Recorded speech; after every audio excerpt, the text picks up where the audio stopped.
National law company tribunal यानी NCLT में चल रहे एसडीआईएल के मामले की सुनवाई अब 9 अक्टूबर तक टल गई है।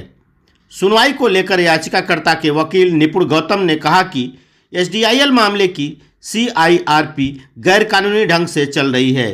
पूरे इंसॉल्वेंसी प्रक्रिया में कई खामियां नजर आती हैं।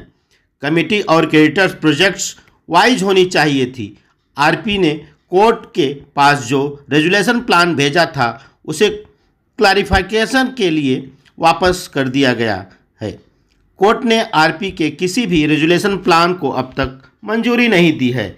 इसी साल अप्रैल में जमानत पर रिहा हुए कंस्ट्रक्शन कंपनी एसडीआईएल के सस्पेंडेड डायरेक्टर राकेश वाधवान ने रेजुलेशन प्रोफेशनल अभय मानुधने के हाल ही में लिए गए कई फैसलों को चुनौती देते हुए एनसीएलटी का दरवाज़ा खटखटाया था। कंपनी प्रशासक पर एसडीआईएल कंपनी की वैल्यूएशन काफ़ी कम करने, कई होम बायर्स के फर्जी क्लेम को पास करने, कमेटी ऑफ क्रेडिटर्स को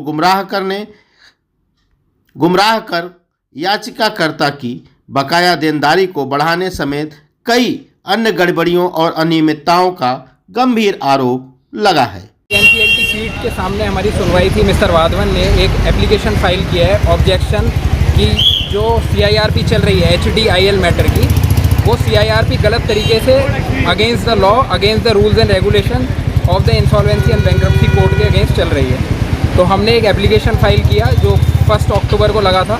मैटर को दोबारा 7 अक्टूबर को आज लगाया गया। मैटर अभी फिनिश हुआ और मैटर में हमने बेंच को यही बोला कि ये जो सारा प्रोसेस चला रहे हैं इस प्रोसेस के अंदर कमियां हैं। सीओसी जो कॉन्स्टिट्यूट किया है, जो कमेटी ऑफ क्रेडिटर्स होती है, वो committee of creditors project wise होनी चाहिए थी, ना कि सारा डेट एक साथ बैठाकर उसके साथ सबको मिक्स करके एन माह से वोटिंग हुई है। इस पे बेंच ने ये बोला है कि अभी रेजोल्यूशन प्लान पे जो आप स्टे मांग रहे हैं, अभी हमारे सामने कोई भी रेजोल्यूशन प्लान किसी भी वर्टिकल का हमारे सामने नहीं है। हमारे पास रेजोल्यूशन प्लान आरपी ने फाइल किया था, वो आया था और आरपी के बाद हमने उसको क्लैरिफिकेशन पे डाला। क्लैरिफिकेशन पे डालने के बाद अभी वो हमारे पास वापस नहीं आया और हमने कुछ भी अप्रूव नहीं किया है, तो नथिंग इज़ पेंडिंग। तो बेंच ने हमें सुनकर 9 अक्टूबर की डेट दी है, 9 अक्टूबर परसों।